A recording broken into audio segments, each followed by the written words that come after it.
हेरा केटा हो ख्याल ठट्टा गरौला मुख चाहिँ खालि चलाउने मात्र मुखले चलाउने त फेरि बिबिको होला नि मञ्चमा पाएपछि त गोदिन्छ प्रतिवाद गरेर के हुनु म चाहिँ वास्तवमा भन्नुहुन्छ भने तर जसुकै आरोप लगाउनुहोस् म यसको खण्डन मण्डनमा म छैन। ठुल्ठुला अधिकारी र मन्त्रीहरूका छोराछोरीहरू विदेशैमा भाडा मान्दै गरेको देख्छु। त यस्तो सन्यासी टुप्पी कटुवा यो सबैको छोराछोरी बिगार्ने जम्मै जोगी बनाएर लैजाने घर बाँड्ने यो के हो के यहाँ गौरव गर्न लागेको चिज के छ? यहाँ कल्याण श्रेष्ठ जस्तो नाम चलेको देशको गरिमामय प्रधान न्यायाधीश मञ्चमा भएको बेला यो कुरा नभनेर स्लिप आयो भन्दैमा कहिले भन्ने त? अनि तिम्रो कुरा सिद्धियो अनि सिद्धियो। तिमीले दिएको भिक्षा मैले लिएन भने के हुन्छ नि? नलियो म फिर्ता लिन्छु नि। यो सबै किन राजनीतिमा हुन्छ? मेरो भागमा के पर्छ, मेरो बाउको के जान्छ? मलाई एकदम खेद लाग्थ्यो कि चोलेन्द्र शमशेर त्यहाँ कसरी प्रधान न्यायाधीश भएका होलान् भनेर। डाक्टर सुरेन केसीले केही कुरा उठाउनु भएको छ, प्रजातन्त्रका कुरा। श्रीमानमाथि पनि प्रश्न उठ्यो अदालतमा, कस्तो किसिमको कुरा भयो। र त्यसरी डाक्टर सुरेन केसीसँग भन्न चाहन्छु म कि यो प्रजातन्त्रलाई हामीले मुक्त कण्ठले प्रजातन्त्रमा किताबमा लेखेको प्रशंसा गरेर के हुन्छ? त्यो लोकतन्त्र होइन नि श्रीमान। दलले सोच्ने कुरा के भने मेरो भागमा के पर्छ। तर अपराधीहरूले बिचमा फेरि उहाँलाई नै भिलेन बनाएर प्रस्तुत गरिदिए। दलहरूको माझमा बाँडफाँटमा परेको प्रजातन्त्र छ भन्दै त्यहाँ डेमोक्रेसी कम्पनीको रूपमा विकसित भयो। डेमोक्रेसी चाहिँ पब्लिक गुडको रूपमा। मलाई कस्तो पश्चाताप जस्तो भयो भने निरन्तर 2 वर्ष मैले हाम्रो देशको प्रधान न्यायाधीशलाई पब्लिकली कन्डेम गरेँ र के भने वास्तवमा चोलेन्द्र शमशेरको प्रधान न्यायाधीश हुने ल्याकत होइन। प्रधान न्यायाधीश हुने ल्याकत नभएकोलाई प्रधान न्यायाधीशको बाटो खोल्ने यसको लागि जिम्मेवार हुनुपर्छ। चोलेन्द्र शमशेरलाई प्रहार गरेर नेपालको न्याय प्रणाली सुध्रिँदैन। मैले दलहरूको विरुद्धमा उक्साएको होइन। फेरि तपाईँहरू जवाफदेहीपूर्ण हुनुहोस्, विवेकशील निर्णय गर्नुहोस्। जुनसुकै महत्त्वपूर्ण निर्णायक क्षण एमसिसी भन्नु कि जेसुकै भन्नुहोस्, जुनसुकै निर्णायक क्षणमा पुग्दाखेरि दललाई सोध्यो भने 2टा कुराले उसलाई गाइड गरेको जस्तो लाग्छ। संविधान त राम्रै बनाएको भनेको हो, राम्रो बनाएको संविधानको राम्रो भोग हुनु पऱ्यो नि, राम्रो कारण राम्रो नतिजा हुनु पऱ्यो नि। संविधान राम्रो देखाउनले लेख्या होइन नि, संविधानको राम्रो भोगहरू पाउनले लेख्या हो नि। संविधान कार्यान्वयन ठिकदशाली हुनु पऱ्यो नि। खै गरेको दलहरूले त्यो जवाफदेही त निभाउनु पर्दैन थियो र? यो संविधान महँगो छ कार्यान्वयन गर्नलाई। 31वटा हक छ, हरेक हक चाहिँ $अरब का हक हुन्, अरबौँ लाग्छ हरेक हकलाई। यो संविधान बमोजिमको हक चाहिँ जनताले साँच्चै दिने हो भने हामीले विकासको चरम उत्कर्षमा पुग्नुपर्ने छ। प्रशस्त राजस्व हामीले चाहिँ बचत गर्नुपर्नेछ र संविधान कार्यान्वयनमा लगाउनु पर्नेछ। मभन्दा अघिका विद्वानहरूले दुनियाँको बारेमा व्याख्या गरे, तर महत्त्वपूर्ण कुरा दुनियाँलाई बदल्ने थियो। दुनियाँ कसरी बदलिन्छ त्यो महत्त्वपूर्ण कुरा हो। बदल्ने क्रममा लेखकीयता, न्यायप्रियता, त्यस्तै लेखकीयता, राजनीतिकरण, राजनीतिक माध्यमबाट समाजलाई समृद्धिमा लैजाने, सुशासन दिने, औद्योगिकरणमा लैजाने, कृषकको उत्पादनको बजारको ग्यारेन्टी गरिदिने, राम्रो शिक्षा, राम्रो स्वास्थ्य, रोजगारीको व्यवस्थापन, त्यसपछि सुशासनको प्रक्रिया सुरु हुन्छ। महाभारतमा एउटा प्रकरण आउँछ, आज महाभारतको कुरा आयो, रामायणको कुरा आयो, एक से एक विलक्षण वक्ताहरू परेको दिन भएछ। किनभने लेखकले नै आज कुञ्जी कुरा भनेर जानुभयो। हेरा केटा हो ख्याल ठट्टा गरौला भनेर उहाँले सुरुमै विषय बाँधिदिनु हो। त्यसपछि यहाँ भड्किने स्थिति छैन। हावादारी कुरा गरेर जाने स्थिति आजको मञ्चलाई उपलब्ध होला जस्तो मलाई लागेन। श्रीमानमाथि पनि प्रश्न उठ्यो अदालतमा, कस्तो किसिमको कुरा भयो। अदालत पनि विवादमा आयो। कल्याण श्रेष्ठको एउटा स्कुल अफ थट भयो, सुरेन्द्र केसीको एउटा स्कुल अफ थट भयो। हामी पनि उम्किन पाउला जस्तो छैन, किनभने बेसिक कुरा छ यहाँ। कति अवस्थामा अदालतको जो परमादेशीय प्रक्रिया हो त्यो परमादेशीय प्रक्रिया ठिक होइन कि भन्नेमा म आफू पनि थिएँ। किनभने लोकतन्त्रमा राजनीतिज्ञहरूले दण्ड पाउने भनेको अदालत मार्फत होइन, जनताका प्रतिनिधिहरू मार्फत नै हो भन्ने स्कुल अफ थटबाट म त्यो बोल्थेँ।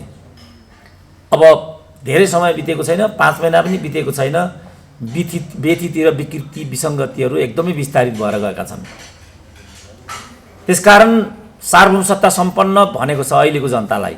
अहिलेको संविधानले कति प्रश्नहरू उठे भने ती प्रश्नहरूको निरूपण र कसलाई दण्डित गर्ने नगर्ने भन्ने कुरा कानुनका धारा उपधाराहरूले होइन भन्ने मान्यता मेरो पनि छ। त्यो प्रश्न सोध्नको लागि जनतामै जानुपर्छ भन्नु नै जनता सार्वभौम सत्ता हुन् भन्ने कुराको द्योतक हो। त्यस्तो किन हुन सकेन त भन्ने प्रस्तुत लेखकका स्रष्टाको सानो किताबको चाहिँ अभिप्राय हो। उहाँले मलाई तीबाट यसको लागि सानो मन्तव्यको लागि अनुरोध गरि आउनुभएको थियो। सानो एउटा नाति पछि पछि लाग्थ्यो। मलाई त्यो कुराले अझ छोयो, किनभने बाबुको पछाडि छोरा हुँदैनन्, खोइको नि किन हो, अर्को किन हो कुन्नी, छोराको पछाडि नातिहरू चाहिँ हुन्छन्। यो डिएनएको समस्या हो कि ह्युमन केमिस्ट्री नै यस्तो हो कि यो के हो त्यो म भन्न सक्दिनँ। छोरालाई बाबुको अंश चाहिँ चाहिन्छ, बाबुमाथि गौरव पनि गर्छन् छोराहरू, तर बाबुको दुःख सुखमा छोराहरू त्यति चासो दिँदैनन्। अथवा अब परमात्माले नै त्यो खटन गरेको हो कि बाबुले तँलाई सेवा गर्दैन, त्यसकारण तँलाई मैले नाति पठाइदिएको छु भनेर। एकपल्ट म दमकमा एउटा कार्यक्रममा गएको थिएँ, जसको घरमा म बसेको थिएँ, त्यो घरको भित्तामा एउटा वाक्य लेखिएको रहेछ, हरेक घरमा भगवानको उपस्थिति सम्भव हुँदैन, त्यसकारण भगवानले हरेक घरमा आफ्नो प्रतिनिधिको रूपमा आमालाई डिपुट गरेको हुन्छ भनेर। हो कि जस्तो पनि लाग्छ। महिलाहरूको सङ्ख्या त अत्यन्तै सानो छ यहाँ, तर अरू सबैले गुण वैगुण बिर्सिन्छन्, आमाहरूले चाहिँ त्यस्तो गर्दैनन् भन्ने छ। किनभने उनी भगवानका प्रतिमूर्ति हुन्, साक्षात् भगवान नै आमा हुन् भन्ने छ। त्यसकारण नातिलाई देख्दा यो नातिको हजुरबाबु पनि यस्तै मायालु होला भने जस्तो मलाई लाग्ने गर्यो। र मैले कोभिडको बिचबाट पनि यसलाई अद्योपान्त पढेर सानो मन्तव्य पनि मैले त्यहाँ पठाइदिएको थिएँ र यसमा उहाँले त्यसलाई सङ्कलित पनि गर्नुभएको छ। नेपाली समाजमा गुणग्राह्यताको पनि प्रब्लम छ। हामीहरू गणेशमानको कुरा गर्छौँ, कृष्णप्रसाद भट्टराईको कुरा गर्छौँ, नेपाली काङ्ग्रेसको कुरा गर्छौँ, प्रजातन्त्रको कुरा गर्छौँ, आदर्शको कुरा गर्छौँ, अरू कुराहरू पनि गर्छौँ। चाहिएका बेला गणेशमान, सुवर्ण शमशेर, कृष्णप्रसाद भट्टराईको तस्बिर पनि सजाउँछौँ, गुणगान पनि गाउँछौँ। तर उनीहरू त्यहाँबाट रुँदै रुँदै पराय घरमा जाँदा, आश्रममा गएर जिन्दगी बिताउँदाखेरि चाहिँ सुनेको नसुने गर्छौँ। अब त्यसको सजाय गोविन्दबहादुर शाहहरूले भोग्नुपर्छ, किनभने उहाँहरूले कृष्णप्रसाद भट्टराईलाई जसरी रेस्क्यु गर्न सक्नु भएन, त्यसपछि त्यसको दोष आजको पिँढीलाई लाग्दै गयो। यो सबै किन राजनीतिमा हुन्छ भन्ने प्रश्नलाई उहाँले केन्द्रमा राख्नुभएको।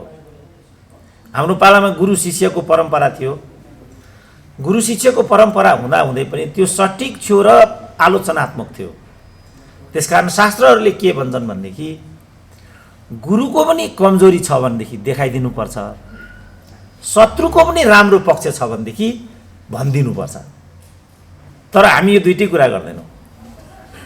आफ्नो जतिले नराम्रो गरे पनि हामी नदेखे जस्तो गर्छौँ, त्यसलाई क्षमा दिन्छौँ। परायले गरेको चाहिँ राम्रो भए पनि त्यसलाई हामी बाहिर ल्याउँदैनौँ, दुत्कारने कुरा मात्रै गर्छौँ। त्यसपछि समाजमा गुणशीलता र त्यो परिपाटी बन्दैन, बस्दैन। आज हामी ठ्याक्कै त्यहाँ छौँ। राजा महाराजाहरू जति नै खराब भए तापनि उनीहरूले 2-3टा कुरा चाहिँ गरेका थिए। पृथ्वीनारायण शाहले यो देशको जग हालिदिएका थिए। अघि शाहहरूको, मल्लहरूको, राजा महाराजाको कुरा लेखक आफैले उठाउनु हो। टिठलाग्दो व्याख्या पनि त्यहाँ भयो, सबै कुराहरू भए। हाम्रो गोविन्दबहादुर शाहजी आफै राजवंशको हुनुहुन्छ, शाह परिवारको हुनुहुन्छ। यो कुराले उहाँलाई असजिलो लाग्दैन, किन पचाइसक्नु भएको छ। किन पचाइसक्नु भएको छ भनेदेखि उहाँहरूले त यो देश दिनुभएको छ नि, त्यो गौरव छ उहाँहरूलाई। एउटा कुरा यो गरेको छ। अर्को कुरा पुरानो राज परम्पराले चाहिँ हामीलाई जोडेको छ। हामी 22 थियौँ, 24 थियौँ, एक अर्कामा आक्रान्तता हुन्थ्यो, हाम्रो एकले अर्कालाई सहन सक्दैनथ्यौँ, त्यो परिपाटी थियो। तर उनीहरूले यो देशलाई जोड्ने, विजय अभियान मार्फत जोड्ने एउटा यो गरे। त्यसपछि पूर्व पश्चिम राजमार्गको परिकल्पना गरे। यदि पूर्व पश्चिम राजमार्गको परिकल्पना हुँदैन थियो भनेदेखि सायद हाम्रो बिचमा भेटघाट भौतिक रूपमा यति चाँडै सम्भव थिएन, धेरै नै टाढा थियो। 2044 सालमा म सिलगढीमा डोटीको चिफ थिएँ। त्यति बेलासम्म पनि सेती अञ्चलसँग हामी जोडिएका थिएनौँ। नेपालगञ्जबाट हामीहरूले एक रात नाइटमा चढेर गौरीफन्टा पुग्नु पर्थ्यो।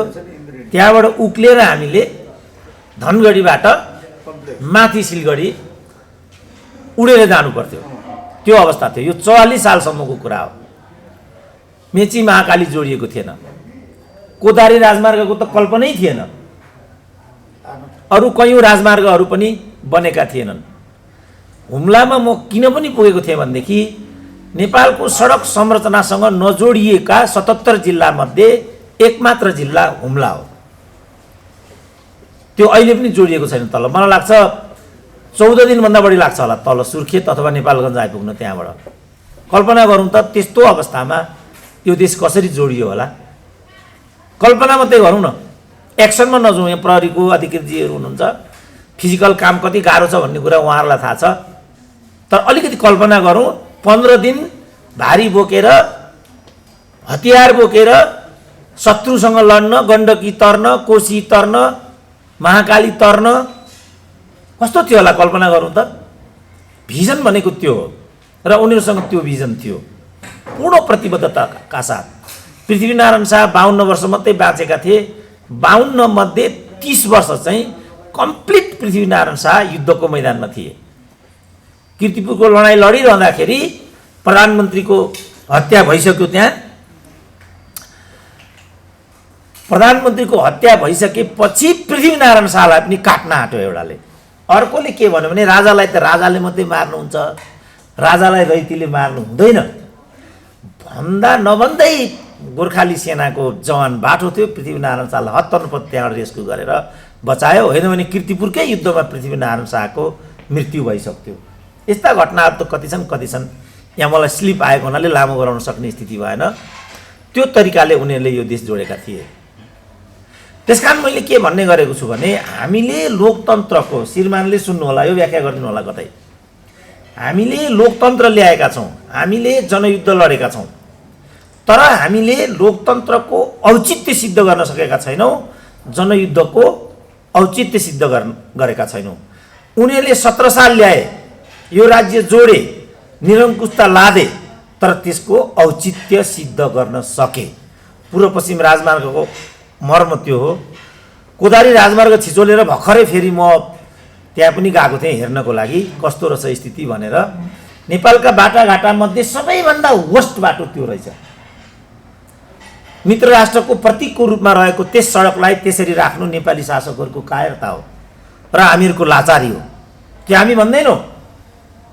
त्यो भन्न सक्दैन, हामी भन्न चाहँदैनौँ, किनभने हाम्रो एकदम सङ्कीर्ण स्वार्थ छ। हामी त्यतातर्फ चाहिँ परिलक्षित छौँ, हामी यतातर्फ परिलक्षित छैनौँ हामीहरू। त्यसकारण उनीहरूले चाहिँ कल कारखाना खोले, औद्योगिकरण गरे, ट्रली बस चलाए, बाँसबारी छाला जुत्ता चलाए, भिरकुटी कागज कारखाना बनाए। ट्रली बसको केही अपराध थिएन नि, भिरकुटी कागज कारखानाको के अपराध थियो? हामी 30% भन्दा बढी कागजमा आत्मनिर्भर भइसकेका थियौँ, प्लास्टिकमा हाम्रो आत्मनिर्भर भइसकेको थियो, कपडामा हामी 20% भन्दा बढी आत्मनिर्भर भइसकेका थियौँ। हाम्रो देशले त एउटा निर्माणको चरण अगाडि बढाइसकेको थियो, तर छानिकन तिनलाई विनष्ट गरियो। त्यो लोकतन्त्र होइन नि श्रीमान। त्यो निरङ्कुश तन्त्र हुँदाहुँदै पनि त्यो हाम्रो लागि वरदान थियो। त्यो नभएको हुनाले आज हाम्रा 52 लाख भन्दा बढी भाइ छोराहरू विश्वभरि फैलिएका छन्। जत्रै अधिकारीहरू हुन् न, यहीँ पनि जत्रै अधिकारीहरू, जहाँ म पुगेको हुन्छु, ठुल्ठुला अधिकारी र मन्त्रीहरूका छोराछोरीहरू विदेशैमा भाडा मार्दै गरेको देख्छु। यो के हो? के यहाँ गौरव गर्न लागेको चिज के छ यहाँ? त्यसकारण हामीले हाम्रो कदमको औचित्य सिद्ध गर्न सकेका छैनौँ। उनीहरूले उनीहरूको कदमको औचित्य सिद्ध गर्न सकेको देख्छु म। लोकतन्त्र र निरङ्कुश तन्त्रको बिचको फासला नै यही हो हाम्रो देशमा। अब हामी कहाँ उभिने भन्ने कुरा, जस्तो अघि वक्ताहरूले ल्याउनु भयो, मेकाई बलिको कुरा ल्याउनु भयो, जोन लकको कुरा ल्याउनु भयो, गौतम बुद्धको कुरा लिएर आउनुभयो। अब म छुट्याउनु नै पर्छ होला, मलाई स्लिप आइसकेपछि। एकजना मित्र थिए मेरा, राजदूत भइसकेका, उनले त्यो देशमा राजदूत हुँदाको अनुभव सुनाउँदै निरङ्कुश तन्त्र त सबैभन्दा खराब हो भन्ने पहिलो चरणमा व्याख्या गरे। दोस्रो चरणमा तरह सुरेन्द्र, सबैभन्दा महान व्यक्ति त गौतम बुद्ध रहेछन् नि, त्यस्तो भने। अनि मैले तिनलाई भने, तिमीले त निरङ्कुश तन्त्र सबभन्दा खराब हुन्छ भन्यो, तर गौतम बुद्ध त राजाको छोरो थियो नि, तिमीलाई थाहा थियो भने। मैले म एकचोटि बाथरुम गरेर आउँछु भनेर उता गएको मान्छे फेरि कहिले पनि फर्केर त्यहाँ आएन, किनभने उसले फर्केर त्यहाँ अनुहार देखाउन सक्ने स्थिति नै थिएन। तपाईँ राजा हो कि तपाईँ काङ्ग्रेस हो कि तपाईँ कम्युनिस्ट हो कि त्यो कुरा गौड हो। तपाईँको आचरण चाहिँ कस्तो त्यो चाहिँ महत्त्वपूर्ण कुरा हो। तपाईँ राजा हुनुहोस् तर प्रजातान्त्रिक आचरण देखाउनुहोस्, तपाईँ प्रजातान्त्रिक हुनुहोस् तर अलोकतान्त्रिक आचरण देखाउनुहोस्। अनि के तपाईँको अर्थ भएर अहिले न्यायालयको कुरा पनि त्यही हो। मलाई एकदम खेद लाग्थ्यो कि चोलेन्द्र शमशेर त्यहाँ कसरी प्रधान न्यायाधीश भएका होलान् भनेर। मैले कल्याण सिन्हालाई पनि बारम्बार सम्झिन्थेँ, उहाँको पनि यसमा काहीँ न काहीँ त हात होला भनेर। प्रशस्त बदनाम पनि गरेको थियो। अघि उहाँको सबै कुरा सुन्दाखेरि त्यो उल्टो हो भन्नुभएको छ, त्यो विचारलाई पनि अब हामी लैजान्छौँ। किन उल्टो कुरा समाजमा गरिन्छ भन्ने कुरा पनि हामी सेयर गर्छौँ, कुनै पनि कुरा हामी छोड्दैनौँ। त्यसपछि मैले ठाउँ ठाउँ चोलेन्द्र शमशेरको बारेमा नकारात्मक कुरा भन्थेँ। भर्खरै चोलेन्द्र शमशेरलाई प्रधान न्यायाधीशको बाटो खोलिदिने ताकाका कानुन मन्त्री नरहरि आचार्यको आत्मकथा प्रेसमा जान लागेको रहेछ।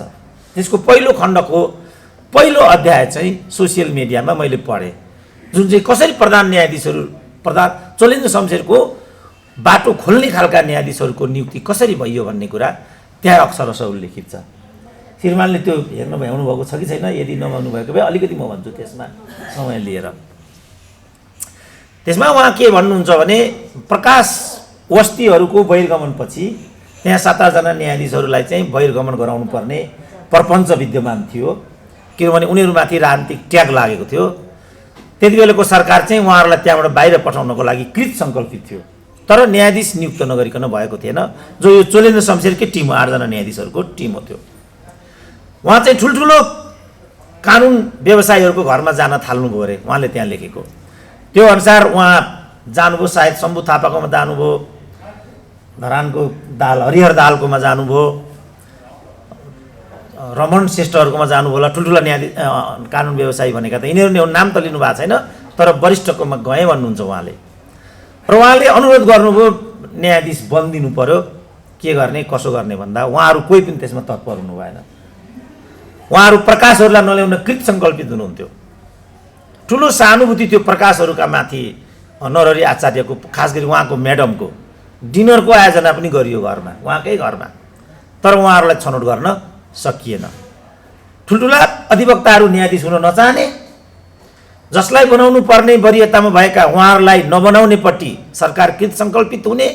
अब के गर्ने त भन्ने विकल्प चुनौती उहाँलाई भएपछि उहाँले के निर्णय गर्नुभयो भने पुनरावेतनका वरियता प्राप्त मध्येबाट का न्यायाधीशहरूलाई सर्वोच्चमा लैजाने निधो गरिसकेपछि वरियताको नम्बर 1 मा चोलेन्द्र शमशेर हुनुहुन्थ्यो।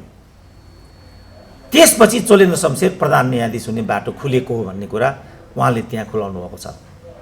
मलाई कस्तो पश्चाताप जस्तो भयो भने निरन्तर 2 वर्ष मैले हाम्रो देशको प्रधान न्यायाधीशलाई पब्लिकली कन्डेम गरेँ र के भने वास्तवमा चोलेन्द्र शमशेरको प्रधान न्यायाधीश हुने ल्याकत होइन। प्रधान न्यायाधीश हुने ल्याकत नभएकोलाई प्रधान न्यायाधीशको बाटो खोल्ने यसको लागि जिम्मेवार हुनुपर्छ। चोलेन्द्र शमशेरलाई प्रहार गरेर नेपालको न्याय प्रणाली सुध्रिँदैन। पछिल्लो पटक प्रधान न्यायाधीश भइसकेका गोपाल पराजुलीको एउटा अन्तर्वार्ता मैले हेरेँ। चोलेन्द्र शमशेर त नगरपालिकाको सुब्बा मात्रै हो, सुब्बा पनि प्रधान न्यायाधीश हुन सक्छ। त्यसो भने सुब्बालाई प्रधान न्यायाधीश हुने कस्तो न्यायिक परिपाटी हो हाम्रो देशको? कल्याण श्रेष्ठ जस्तो नाम चलेको देशको गरिमामय प्रधान न्यायाधीश मञ्चमा भएको बेला यो कुरा नभनेर स्लिप आयो भन्दैमा कहिले भन्ने त? यो सन्दर्भ होइन, प्रसङ्ग होइन, किताबको विषय हो भन्दैमा कहिलेसम्म यस्ता कुरा छल्दै जाने? किनभने मञ्चमा पनि आफ्नो मान्छे मात्रै ल्याएर उफार्ने चलन छ। उहाँ त बिचरा दुर्गमको भएको हुनाले हामीलाई राम्रोसँग नचिनेर हो कि ल्याइहाल्नु हो मञ्चमा। मञ्चमा पाएपछि त गोदिन्छ। आफूलाई जे भन्न मन लागेको छ मान्छेले त्यही कुरा त भनि नै हाल्छ घुमाएर। त यो सब कुराको घानमा आज हाम्रो देश परिसकेपछि निष्कर्षमा म के भन्दैछु भने हामीले आफूलाई माओवादी भने पनि, एमाले भने पनि, न्यायाधीश भने पनि, ठुलो हाकिम भने पनि, मन्त्री नै भने पनि हामीले हाम्रो कर्मद्वारा हामीले हाम्रो आस्थाको औचित्यलाई जनमानसमा राख्न सकेका छैनौँ। त्यसकारण शास्त्रले के भन्छ भनेदेखि मान्छेको महत्त्व हरेक दृष्टिकोणले हुन्छ, तर मान्छे हुनुको सबैभन्दा ठुलो महत्त्व चाहिँ के हो भनेदेखि पूर्वजहरूको ज्ञानलाई र पूर्वजहरूका अनुभवहरूलाई भोलिको पिँढीसँग चाहिँ जोड दिनुपर्छ। मानव हुनुको सबैभन्दा ठुलो गरिमा चाहिँ यो हो। हामीले यो गर्न सकेका छौँ कि छैनौँ त? हाम्रो न्यायको प्रणाली, न्यायको पद्धति, राजनीतिको प्रणाली, राजनीतिको पद्धति र ज्ञानका अनुभव, विज्ञानका अनुभवहरूलाई हामीले आजको पिँढीलाई हस्तान्तरण गर्न सकेका छौँ कि छैनौँ? यो सबैभन्दा निर्णायक कुरा हो। र हाम्रो दीपक खत्री, तिलक खत्री तिमिल सिन्हाजीले त्यत्रो दुर्गम स्थानमा बसेर पनि यति राम्रो एउटा सिर्जना जसरी हाम्रो बिचमा छोडेर जानुभएको छ, अघि दुईजना समीक्षकहरूले साह्रै राम्रो तरिकाले त्यसमाथि समीक्षा पनि गरिदिनु भयो। किनभने यहाँ त एउटा विषय छ, अर्को विषयमा बत्तिएर जाने प्रचलन नै छ। त्यसो नगरिकन विषयमा केन्द्रित भएर शास्त्रीय तरिकाले गरिमाशाली शास्त्रीहरूलाई पनि टिकेर त्योसँग जोडेर, आजको समाजसँग पनि जोडेर जसरी विषयवस्तुलाई प्रस्तुत गर्नुभयो, त्यसपछि मलाई के लाग्यो भने आजको बिहानी हामीले साह्रै आनन्द र साह्रै ज्ञानवर्धक रूपमा व्यतीत गरेका छौँ। यस्तो समय जीवनमा बहुतै कम आउँछ। अपवादजनकको समय आजको 2 घन्टा हामीले व्यतीत गऱ्यौँ भन्ने लागेको छ। कल्याण श्रेष्ठजी साह्रै राम्रो वक्ता हुनुहुन्छ, साह्रै राम्रो न्यायाधीश पनि हुनुहुन्छ। अझ उहाँका कुरा सुन्न पनि बाँकी छ। मैले 1-2 ठाउँमा उहाँका कुरा सुन्ने पनि मौका पाएको थिएँ र ती कुराहरूलाई एक ठाउँमा उद्धरणमा पनि ल्याएको थिएँ। तर अपराधीहरूले बिचमा फेरि उहाँलाई नै भिलेन बनाएर प्रस्तुत गरिदिए। हामी अन्यलमा पऱ्यौँ। आज यति पनि नसुनेको भए त मै पनि चोलेन्द्र शमशेर जस्तो उहाँलाई लखेटै गर्थेँ होला जस्तो अहिले डर लागिराखेको छ। अन्तर्संवाद हुनु पर्दो रहेछ भन्ने यसले पनि अनुभव दिन्छ। र लोकतन्त्र भनेकै अन्तर्संवाद हो। तर लोकतन्त्रलाई पनि निजीकरण गरियो। यहाँ आफ्नै भाइ हुनुपर्ने, आफ्नै भतिजो हुनुपर्ने, आफ्नै ज्वाइँ हुनुपर्ने, सोल्टो हुनुपर्ने, यो लोकतन्त्रको संस्कार होइन। त्यसपछि हामीले बाटो बिर्याएका हौँ। किन बाटो बिर्याएका हौ भन्ने झकझक्याउने काम यो किताबले गरेको छ। फेरि एकपल्ट यति राम्रो रचनाको लागि म उहाँलाई बधाई दिन चाहन्छु। यहाँ धेरै कुरा त के भने प्रजातन्त्रको बारेमा छ, राष्ट्रियताको बारेमा छ चिन्ता, त शासकीयको बारेमा चिन्ता छ, कोभिडसम्मको चिन्ता छ, हाम्रो व्यवस्थापन क्षमता कता गयो भन्ने कुरा छ। हामी अहिले अब डाक्टर सुरेन्द्र केसीले केही कुरा उठाउनु भएको छ प्रजातन्त्रका कुरा, उहाँसँग म अलिकति सहमत के पनि कारण छु भने प्रजातन्त्रको निजीकरण भयो कि म अस्ति एक ठाउँमा भन्दै थिएँ, डेमोक्रेसी कम्पनीको रूपमा विकसित भयो। डेमोक्रेसी चाहिँ पब्लिक गुडको रूपमा, सार्वजनिक सेवाको रूपमा होइन कि कम्पनीको रूपमा विकसित हुनेको थियो। यो कल्चरको रूपमा विकसित हुनुपर्ने, संस्कारको रूपमा विकसित हुनुपर्ने, एउटा जिन्दगीको दैनिक व्यवहारको रूपमा विकसित हुनुपर्ने प्रजातन्त्र दलहरूको माझमा बाँडफाँटमा परेको प्रजातन्त्र छ। मैले के भन्नु, हरेक जुनसुकै निर्णय, आज न्यायपालिकाको कुरा गरौँ वा जुनसुकै कुरा गरौँ, जुनसुकै महत्त्वपूर्ण निर्णायक क्षण, एमसिसी भन्नु कि जेसुकै भन्नुहोस्, जुनसुकै निर्णायक क्षणमा पुग्दाखेरि दललाई सोध्यो भने 2टा कुराले उसलाई गाइड गरेको जस्तो लाग्छ। हुन त यो आरोप जस्तो लाग्ला, म माफी चाहन्छु, यसको अन्यथा असर पर्न गएछ भने म के भन्छु भने हरेक कुनै पनि एउटा विचारणीय बिन्दु राष्ट्रलाई, प्रजातन्त्रको लागि, जनजीविकाको लागि सरोकार पर्ने विषय आएछ भने पनि दलले सोच्ने कुरा के भने मेरो भागमा के पर्छ। पहिलो प्रश्न त्यो हेर, मेरो भागमा के हुन्छ, यो आएर के हुन्छ, मलाई के हुन्छ, पहिलो प्रश्न। अनि कदाचित त्यो कार्यान्वयन भएन, त्यसलाई वास्ता गरिएन र त्यो चाहिँ त्यसै तिरोहित भएर गएछ भने मेरो बाउको के जान्छ। 2टा सिद्धान्त, मेरो भागमा के पर्छ, मेरो बाउको के जान्छ, 2टा सिद्धान्तलाई मुख्य क्राइटेरिया बनाएर निर्णय गर्ने संस्कार छ। प्रजातन्त्र कस्तो भयो भने अहिले दलहरूको प्रजातन्त्र भयो। प्रजातन्त्र जनताको प्रजातन्त्र हो। दलहरू त कडी हुन्, उनीहरू इन्ट्रेस्टलाई आर्टिकुलेट गर्ने माध्यम हुन्। आफै प्रजातन्त्र होइन दलहरू, दल हुनु आफै प्रजातन्त्रको त्यो त होइन। प्रजातन्त्रबाट जनताले के पाए, हक अधिकारको संरक्षण भयो कि भएन, न्याय पाए कि पाएन, जीवनस्तरमा सुधार भयो कि भएन, जीविकाका माध्यमहरू बढे कि बढेनन्, यी कुराहरू हुन् र ती निर्णय प्रक्रियामा जनताको सहभागितालाई आह्वान गर्नुपर्ने हो। अहिले कस्तो भयो भने दलहरू चाहिँ अलिक बलिया बलिया दलहरू निस्केका छन् र जनता तर्साउँदै हिँडेका छन्। दलहरू, नेताहरू जनता थर्काउने र जनतामाथि आधिपत्य मेरो छ भन्ने, जनता वस्तु होइनन् स्वामित्व ग्रहण गर्ने, दलका स्वामित्वभित्रका रैतीहरू होइनन्। दलहरू अन्ततः फेरि सार्वभौम भनेको दल जनतै हुन्। तर सार्वभौमिक जनतालाई हामीले के गरेको भने जनता थर्काउने, जनता तर्साउने, जनता हप्काउने, जनता पन्छाउने र आफ्नो अहमियतलाई स्थापना गर्ने यो चेष्टा र यो संस्कारबाट वशीभूत भएर हाम्रो प्रजातन्त्रले जसरी गति लिनुपर्ने हो, जसरी दिशाबोध गर्नुपर्ने हो, जसरी सेवा र सुविधाहरू यसले चाहिँ उत्पादन गरेर जनतालाई लाभान्वित गर्नुपर्ने हो, भएको छैन। नेता ठुल्ठुला भएर जनता ठुल्ठुला भएनन्, जनताको सुख दुःखमा सम्बोधन भएन, जनता उपेक्षित हुँदै गए र नेताहरू अपेक्षित हुँदै गए र यो विरोधाभासको माझमा हामीहरू बसेका छौँ। र त्यसरी डाक्टर सुरेन्द्र केसीसँग भन्न चाहन्छु म कि यो प्रजातन्त्रलाई हामीले मुक्त कण्ठले प्रजातन्त्रमा किताबमा लेखेको प्रशंसा गरेर के हुन्छ? जनताले जबसम्म प्रजातन्त्रलाई भोग्न पाउँदैन, यथार्थमा भोग्न, त्यो भोगको सुख भोग, प्रजातन्त्रको सुख भोगको हिस्सामा जनताको सहभागिता जबसम्म हुँदैन र त्यो नेता भोगको मात्र जब विषय बन्दछ भने जनताले क्वेसन गर्ने अधिकार राख्दछ। नठानुन् दलहरूले कि उहाँहरूले सार्वभौम सत्ताको प्रतिनिधित्व गर्नुहुन्छ। जनताले आफ्नो सार्वभौम सत्ता आफैसँग राखेको छ र जसरी चाहिन्छ त्यसरी प्रयोग गर्न जनताले जान्दछ र जसका विरुद्ध चाहिन्छ त्यसको विरुद्ध खनिन पनि जान्दछ र सक्नु पनि पर्दछ। मैले दलहरूको विरुद्धमा उक्साएको होइन, फेरि म दलहरूको विरुद्धमा खालि मैले भन्न के भन्यो भने तपाईँहरू जवाफदेहीपूर्ण हुनुहोस्, विवेकशील निर्णय गर्नुहोस्। मलाई कहिलेकाहीँ आजकल अलि चाहिँ प्रसङ्ग आएको छ, विवेकमा प्रश्न गर्ने पनि कोही कोही निस्केको छ। विवेक त म दाबी गर्दिनँ, म विवेकशील मान्छे हुँ भनेर धेरै ठुलो दाबी छैन, किनभने मैले जिन्दगीमा गरेका निर्णयहरूमा कति विवेक पुग्यो होला पुगेन होला त्यो जनताको माझमा छ, जनताले निर्णय गर्न सक्दछ। म विवेकको बारेमा धेरै ठुलो दाबी गर्ने कुरा हो जस्तो मलाई लाग्दैन।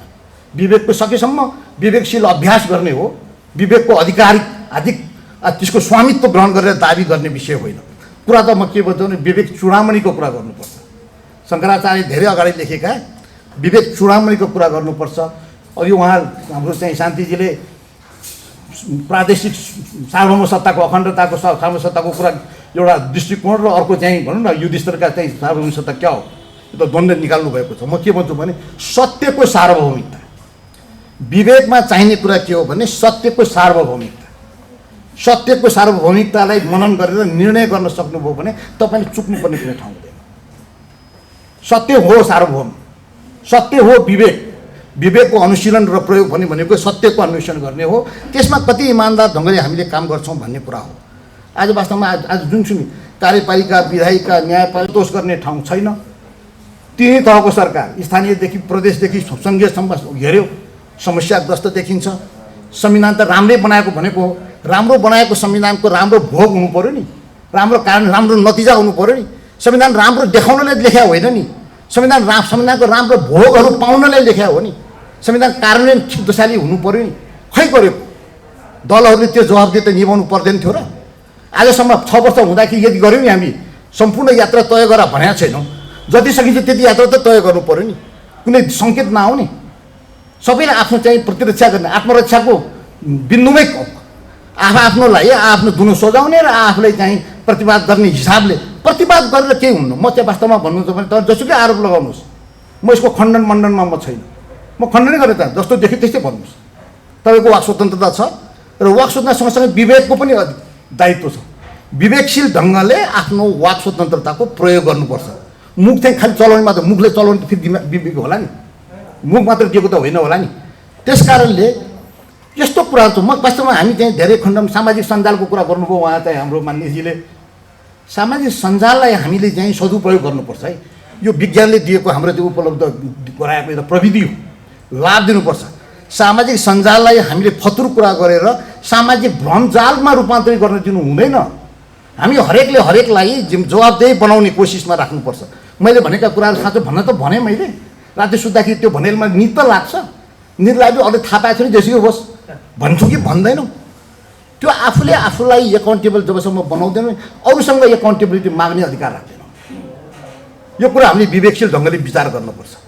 त्यस कारणले मैले भन्छु, म अलिकता यो चाहिँ भन्नु अलिकता चाहिँ अघि शब्द प्रयोग गर्नुभयो हाम्रो डाक्टर केसीले, भिलेनाइज गर्ने। भिलेनाइज त तपाईँको अधिकार, तपाईँले चाहिँ जस्तो चाहिन्छ त्यस्तै देख्नुहोस्, जस्तो मन लाग्छ त्यस्तै भन्नुहोस्। बुद्धको एउटा चाहिँ प्रेरणा म के भन्छु भने बुद्धलाई अङ्गुलीमालले त यस्तो सन्यासी टुप्पी कटुवा यो सबैको छोराछोरी बिगार्ने जम्मै जोगी बनाएर लैजाने, घर बाँड्ने, दुनियाँ गाली उनलाई यसरी गरे। कति भिक्षा माग्न गएको थियो, एक मुठी चामल दिएको भए त सिद्धि आएको थियो, बेसरी गाली गरेछ। सुनेछ अनि के भनेछ भने अनि तिम्रो कुरा सिद्धियो अनि सिद्धियो, तिमीले दिएको भिक्षा मैले लिएन भने के हुन्छ नि, नलियो म फिर्ता लिन्छु नि, त्यसको अघिदेखि गाली गरेको मैले लिइनँ भने के हुन्छ नि। अवाक भयो। त्यसपछि अङ्गुलीमाल स्वयं बुद्धको शिष्य भएर भिक्षु भएर हिँडे। रूपान्तर यसरी हुन्छ, खण्डन गर्नु छैन। मैले गाली तपाईँ शब्दकोशमा धेरै शब्दहरू छन्, गाली गरे हुन्छ। त्यो गाली गरेको मैले शब्दै पछि खण्डन गरेर मलाई त्यो समय जिन्दगीमा त्यति धेरै समय कहाँ छ र? सबैका सबै कुराहरू चाहिँ सुन्ने बुझ्ने र खण्डन गरेर कहाँ फुर्सद छ र? आफूलाई पवित्र राख्नुहोस्, आफ्नो चिन्तनलाई सृजनशील राख्नुहोस्, यो हो कुरा हामीले गर्नुपर्ने। र आज यो पुस्तकको कुरा गर्दाखेरि फर्केर आउँ, मलाई विकासको बारेमा जुन सोच राख्नुभयो, राष्ट्रियताको चिन्तन, राष्ट्रियता खतरामा छ भन्ने कुराको उहाँले चाहिँ एहसास, एउटा तिलक खत्रीलाई हुने जुन एउटा जनजीवनको सार्वभौम अनुभूतिको प्रतिबिम्ब, यो किताबमा ती अनुभूतिहरूको सँगालो छ। यसलाई धेरै ठुलो शास्त्रीय युनिभर्सिटीको शास्त्रीय अध्ययनको विषय बन्न सक्ला नसक्ला, त यो सार्वभौम अनुभूति जो छ त्यसबाट हाम्रो चाहिँ निर्णायक तहमा बसेका मान्छेहरूले पाठ सिक्छ कि सिक्दैन, त्यसबाट कुनै लक्षणहरू ग्रहण गर्न सक्छ कि सक्दैन, इन्द्रियमा रहेका जुन रङ्गहरू पढ्न सक्छ कि सक्दैन, यो क्षमता राख्न सक्छ कि सक्दैन। यिनीहरू विकल्प रहितै हुन् त? विकल्प त सत्यको मात्रै विकल्प हुँदैन, अरू सबै कुराको विकल्प हुन्छ। सत्य किन सत्य भनेको के हो? त्यो जुन खण्डनीय हुँदैन, जसको आदि पनि छैन र जो अन्त्य पनि हुँदैन, त्यो जो अग्लो पनि हुँदैन र होचो पनि हुँदैन, जो हिजो पनि थियो र आज पनि छ, जो मर्दैन, त्यो सत्यलाई जीवनमा प्रेरणाको रूपमा हामीले ग्रहण गर्न सक्यौँ भने मलाई लाग्छ। आर्थिक हिसाबले मलाई एउटा पेचिलो के लागिरहेछ भने हामी चरम उपभोक्तावादमा लागेका छौँ। राष्ट्रिय स्वाधीनताको कुरा गर्दाखेरि आर्थिक सार्वभौमिकता, आर्थिक स्वावलम्बन, आर्थिक आत्मनिर्भरता हामीले निश्चित नगरेपछि राजनीतिक सार्वभौमिकता कति पक्का होला विचार गर्नुहोस्। 90% हामी आयात गर्छौँ, 10% बदला निकास गर्छौँ। सबै हाम्रो अर्थतन्त्र राजस्व त्यो पनि भन्सारमुखी छ। भन्सारमा महँगा गाडी लिएर पैसा लिएर त्यो पैसाको आडमा तलब भत्ता खाएर अनि यहाँ धुवाँ चढाएर अनि त्यो पैसाले हाम्रो चाहिँ दैनिक चाहिँ शासकीय भने तलब भत्ता सुविधाको सम्म खर्च, सामान्य खर्चसम्म, साधारण खर्चसम्म चलाउने। र विकास खर्च के छ भने ऋणमा, वैदेशिक सहायता, विदेशी ऋण र अनि आन्तरिक ऋण, तीनटा ऋणको भरमा 3 खरब चान्चुनको चाहिँ बजेट बनाउँछ। खर्च गर्ने बेला 1.5 खरबभन्दा बढी गर्दैन, त्यो पैसा पनि आउँदैन, आन्तरिक ऋण पनि सङ्कलन गर्न सक्दैन, विदेशी ऋण पनि आउँदैन। 1 खरब भन्यो भने 50 अरब आउँछ, वैदेशिक ऋण चाहिँ 30-40 अरबमा वैदेशिक सहायता घट्दो छ। अन्तर्राष्ट्रिय समुदायको नजरमा नेपाल एउटा राम्रो गन्तव्य हुन छोडिसक्यो। यो चाहिँ सहायता दिन पाए हुन्थ्यो भन्ने मुलुकमा पर्दैन, केवल चाहिँ स्ट्राटेजिक इन्ट्रेस्ट भएका 1-2 मुलुक बाहेक यो इन्ट्रेस्टमै पर्दैन। अनाकर्षण भइसक्यो हाम्रो विचारले, संस्कारले, व्यवहारले। किन प्रतिबद्धताहरू पुरा गर्दैन नि ढङ्गका? हाम्रो चाहिँ लगानीको लागि विश्वसनीय वातावरण छैन नि, भ्रष्टाचारको चरमचुरी छ नि। 1 रुपियाँको प्रोजेक्ट सुरु गऱ्यो भने 7 रुपियाँ 10 रुपियाँ पुग्छ, त्यो छ नि कुरा। त्यस कारणले यस्तो किसिमबाट अनि फेरि कस्तो छ, 50औं लाख हाम्रो चाहिँ युवा जनशक्ति विदेशी रोजगारमा गएको छ। 40, 45, 50 डिग्रीको गर्मीमा काम गर्दछन्, बाकसमा बन्द भएर आउनुपर्ने परिस्थितिसम्म पुग्दछ। त्यसरी ल्याएको सम्पत्ति हामीले सस्तो मोबाइल किन्ने, लुगा किन्ने, भाडामा बस्ने, होटेलमा जाने, खर्च गर्ने र त्यो पैसा चाहिँ चरम उपभोक्ता, सेभिङ नगर्ने, बचत नगर्ने, यो बचत नगर्ने संस्कृति ऋणम कृत्वा धृतम पिबेत मात्र भयो। हामी लगानी गर्नलाई त बचत चाहिन्छ नि। यो संविधान महँगो छ कार्यान्वयन गर्नलाई, 31वटा हक छ, हरेक हक चाहिँ $अरब का हक हुन्, अरबौँ लाग्छ हरेक हकलाई। यो संविधान बमोजिमको हक चाहिँ जनताले साँच्चै दिने हो भने हामीले विकासको चरम उत्कर्षमा पुग्नुपर्ने छ। प्रशस्त राजस्व हामीले चाहिँ बचत गर्नुपर्ने छ र संविधान कार्यान्वयनमा लगाउनु पर्ने छ। ऋण लिएर संविधान कार्यान्वयन गर्न सक्छौँ, सम्भव छ। त्यस कारणले हामी के भन्दैछौँ, संविधानको कार्यान्वयन भएन, कार्यान्वयन हुने त छाँदै छैन, औकातै छैन। साधारण खर्चमा जसको अर्थतन्त्र समाप्त हुन्छ, जसको बचतै छैन, व्यक्तिगत रूपमा पनि बचत छैन, राष्ट्रको पनि बचत छैन। बचतै नभएको चाहिँ व्यक्तिले आफ्नो खर्च, आफ्नो विकास के गर्छ? बचतै नभएको चाहिँ राष्ट्रले पनि समाजको उन्नतिलाई के गर्छ? त्यस्तो चरम उपभोक्ता पोलिसीका बजारमा हेर्नु होला, नचाहिने गरी लुगाको डुङ्गुर छ, नचाहिने गरी चाहिँ झन् एउटा फेसनका लुगाहरू छ। हामीलाई चाहिने भन्दा बढी हामी लुगा किनेर बसेका छौँ, चाहिने भन्दा बढी सामग्री जुटेर बसेका छौँ र धाक लगाउनलाई हामीले पुगेको छ। यो चरम उपभोक्तावादी संस्कृतिले हाम्रो अर्थतन्त्र दरिलो हुँदैन। हामीले आफ्नो आन्तरिक बचत बढाउने हो र त्यसलाई उत्पादनशील काममा लगाउने हो, त्यहाँबाट फेरि राजस्व जेनेरेट गर्ने हो, पुनः लगानी गर्ने हो, विकासको यो स्पाइरल पो चलाउने हो। खै गऱ्यौँ हामीले? हाम्रो अर्थशास्त्रीले भनिदिनु पर्दैन, हाम्रो सरकारले भनिदिनु पर्दैन, बचत गरेर 1 रुपियाँ पनि बचत गरेर फजुल खर्च नगरेर भनिदिनु पर्दैन?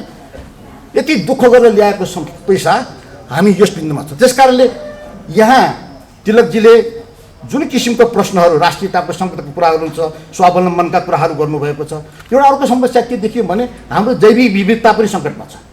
हिजो अस्ति आजभोलि त हाम्रो प्रधानमन्त्री चाहिँ क्लाइमेट चेन्जको चाहिँ सिओबीमा जानुभएको छ। यो मैले एकपटक के भनेको थियो भने, म कति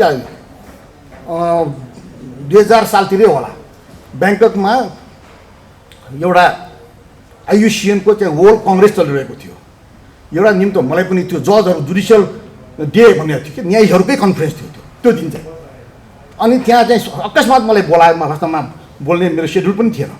जसरी त्यहाँ बिचमा बोलिदिन्छौ भन्यो। मैले यो मौका हो के छोड्नु जस्तो लाग्यो मलाई पनि, गएर बोलेँ। मैले भने के भने मेरो जनताले धेरै गाडी चढ्दैनन्, हामीसँग धेरै फ्रिज पनि छैन, हामीसँग धेरै उद्योग पनि छैन, हामीले इमिसन जुन छ नि प्रदूषक चाहिँ इमिसन त हामी गर्दैनौँ, हामीसँग केही छैन। हामी त केवल उपभोक्ता हौँ, सामान्य उपभोक्ता हौँ, हामीसँग गाडी थोरै थियो। तर मेरो सगरमाथाको हिउँ पग्लेको छ र हाम्रो हिमाली वनस्पति यो चाहिँ क्षयीकरणको सङ्घारमा छ र यो मेरो सेतो हिमाल कालो हुँदैछ। यो कालो हुँदैछको जिम्मा कसले लिन्छ? यसको कन्ट्रिब्युटर म होइन। मलाई यस्तो किसिमको पद्धति चाहियो, इन्टरनेसनल एकाउन्टेबिलिटी सिस्टम चाहियो, जसले मेरो हिमालको कालोकरण भएर जो गएको छ त्यसको क्षतिपूर्ति गरोस्, त्यसलाई जवाफदेही बनाउन पाइयोस्। मैले त्यतिखेर भन्दाखेरि मात्र न्यायाधीशहरूको झुन्डले मलाई घेरे, ब्राजिलको एउटा सर्वोच्चको न्यायाधीश उदय आएर एउटा गिफ्टै दियो, जसरी श्रेष्ठ तिमीले यस्तो रहनु पर्यो। त मेरो कुरा के भने, हामी चाहिँ अरूले अहिले सबभन्दा बढी प्रदूषकको भएको छ चाइना भएको छ, सेकेन्डमा अमेरिका भएको छ, भारत पनि प्रदूषक 7-8% प्रदूषक, संसारको प्रदूषक ऊ पनि छ। दुई देशको बिचबाट भएका प्रदूषणको कारणले भएको जुन चाहिँ हावापानीमा जुन चाहिँ प्रकृतिको असर परेको छ त्यसको प्रत्यक्ष हामी चाहिँ पीडित देश हामी भएर बसेका छौँ। हामीसँग त्यो आवाज उठाउने क्षमता छ, त्यसलाई प्रतिरोध गर्ने क्षमता छ, हामीले रिक्लेम गर्ने हाम्रो हिमाली जुन वनस्पतिहरू छ त्यो लुप्त हुने अवस्था, एक्सटिङ्ग्विस हुने अवस्थामा छ, विलयको अवस्थामा छ। हिजो नउम्रिने प्रजातिको चिजहरू आज उम्रिन्छ र हिजो उम्रिरहेका चिजहरू हराइरहेको छ। त्यो प्रकृतिमा फेरि पुनर्प्राप्ति गर्न सकिँदैन। त्यो कुनै विज्ञानले फेरि पुनर्प्राप्ति गर्नुपर्ने कति पैसा लाग्छ होला थाहा छैन। त त्यस्तो सङ्घारमा बसेको मान्छेले, हाम्रो राष्ट्रले क्लाइमेट चेन्जको बारेमा, क्लाइमेट चेन्जको रिसाइलियन्स कसरी काम गर्ने भन्ने बारेमा चिन्तन हुनु पर्थ्यो। खै भयो? राष्ट्रले, सरकारले यो सन्देश दिन्छ जनतालाई, हरेक जनता त्यसको प्रहरी हुनुपर्छ। यो कुराको हामी गर्छौँ त्यस्तो। त्यस कारणले चेतनाको हिसाबबाट मैले देखेँ तिलकजीसँग यो त प्रचुर र प्रखर चेतना उहाँसँग जागृत रहेछ। उहाँले थोरै शब्दमा लेख्नु भएको छ, मुद्दा कायम गर्नुभएको छ कि इस्यु फ्रेम गर्नुभएको छ। त्यो इस्युलाई अब फ्रेम गरेर त्यसलाई सम्बोधन गर्ने कामहरू चाहिँ हामीसँग बाँकी छ। मलाई आज धेरै खुसी लागेको छ। धेरै जस्तो असमवासी हुनुहुन्छ होला जस्तो मलाई लाग्यो, अघि तिमल सिन्हा नै धेरै छ जस्तो पनि लाग्यो। यो एउटा चाहिँ आञ्चलिकता, यो स्थानीयता र देशको एउटा महत्त्वपूर्ण स्थानको एउटा प्रतिनिधि विषयको रूपमा, तर सचेत नागरिक त्यहाँ पनि बस्छन् है भन्ने प्रमाणको रूपमा आज यो पुस्तक हामीहरूको बिचमा पस्किएको छ। मलाई यहाँले सम्झिनुभयो, मलाई यो शुभ अवसर दिनुभयो। आजको बिहान अघि चाहिँ डाक्टर केसीले भन्नुभयो जस्तै मलाई युनिभर्सिटी कुनै कक्षामा बसिरहेको जस्तै नै भएको छ। हिजो अस्ति भयो अलिक धेरै फतुर कुरा, बिहानभरि चाहिँ फतुर पढ्नुपर्छ, फतुर पढ्दा दिक्क भएर सुतु जस्तो हुन्छ, फेरि हिँड्नु जस्तो हुँदैन। अब यो परिस्थितिबाट आज अलिक हटेर अलिक फरक सृजनशील अलिकति उत्प्रेरक प्रसङ्गहरूमा बाँचेका छौँ। यो प्रेरणाको प्रसङ्गले हामीलाई थप यसले चाहिँ ऊर्जा दिन सकोस् र खास गरेर तिलकजीलाई भन्छु, यो यस्तो कृति अझ विशद रूपमा, अझ यसमा अर्को संस्करण, अर्को कृतिहरूको श्रृङ्खला बाँध्न सक्नुहोस्। म यहाँलाई शुभकामना दिन चाहन्छु।